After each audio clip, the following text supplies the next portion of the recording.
ગીર સોમનાથમાં દીપડો અને બે બચ્ચા પાંજરે પુરાયા। સૂત્રાપાડાના મોરાસા ગામેથી આ દીપડા પકડાયા છે। 13 તારીખે રાત્રિના 3 વર્ષની બાળકીને દીપડો ઉઠાવી ગયો હતો, જેને લઈને વન વિભાગ દ્વારા અલગ અલગ પાંજરાઓ ગોઠવવામાં આવ્યા હતા। આજે જે જગ્યા ઉપરથી બાળકનું મૃત્યુ મળ્યું હતું તે જગ્યાએ નજીકથી 5 થી 9 વર્ષનો માદા દીપડો અને બે બચ્ચા પાંજરે પુરાયા છે।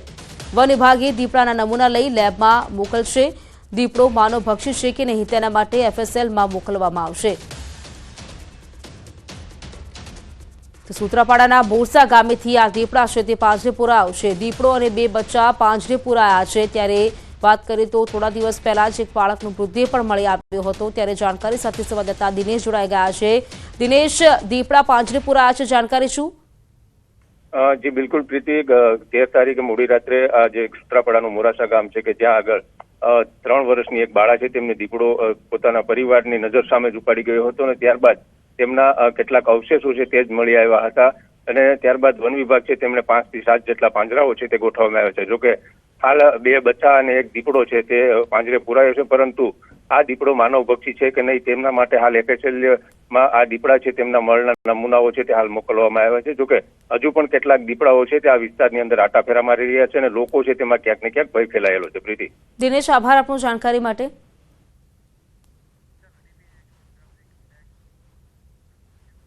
વડોદરાના વાઘોડિયામાં તસ્કરો બેફામ બન્યા। મંદિર પાસેના બંધ મકાનમાં તાળા તૂટ્યા।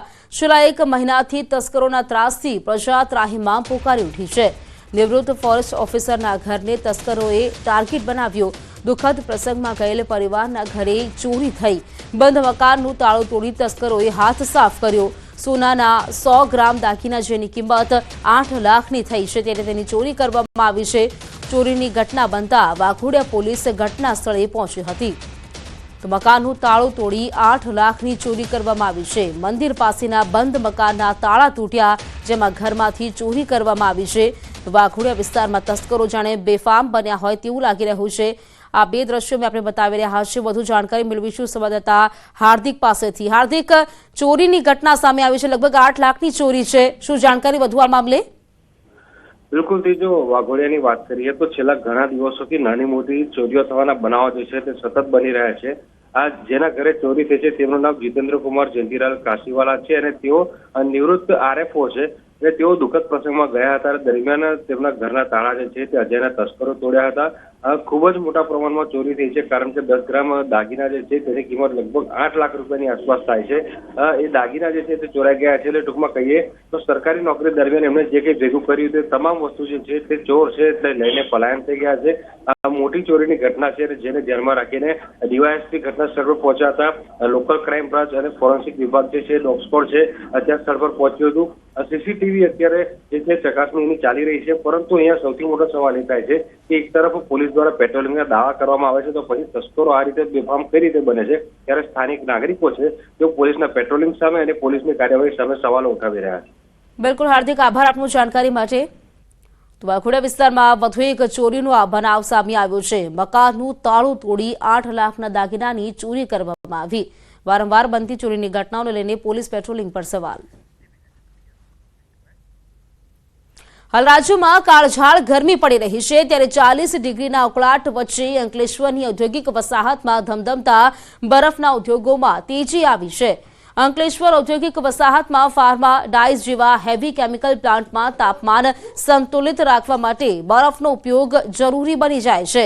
ઊંચા તાપમાને આ કેમિકલ્સ જ્વલનશીલ બની શકે છે, તેથી સુરક્ષા હેતુથી બરફનો વ્યાપક ઉપયોગ થતો હોય છે। સાથે જ ઠંડા પીણા વેચતા સ્ટોલ્સમાં પણ બરફની માંગ વધી છે। એટલું જ નહીં, જાહેર સ્થળોએ થર્મલ બોટલ અને કુલર્સમાં પણ બરફનો ઉપયોગ વધ્યો છે। છેલ્લા કેટલાક વર્ષમાં કેમિકલ યુનિટો હવે પરંપરાગત બરફના ઉપયોગના બદલે ચિલિંગ પ્લાન્ટની દિશામાં વળી રહ્યા છે। આ બદલાવથી બરફ ઉદ્યોગમાં પણ સ્પર્ધા વધી છે। તો વળી ઉનાળામાં ઊંચા વીજ વપરાશના કારણે વારંવાર વીજ પુરવઠા ખોરવાતા બરફ ઉત્પાદન પર સીધી અસર પડી છે। 42-43 ડિગ્રી આસપાસ તાપમાન રહેતું હોય આ આકરી ગરમી વચ્ચે બરફની માંગમાં વધારો જોવા મળી રહ્યો છે। બજારોમાં પણ ઠંડા પીણામાં અને અન્ય વસ્તુઓમાં બરફનો વપરાશ થતો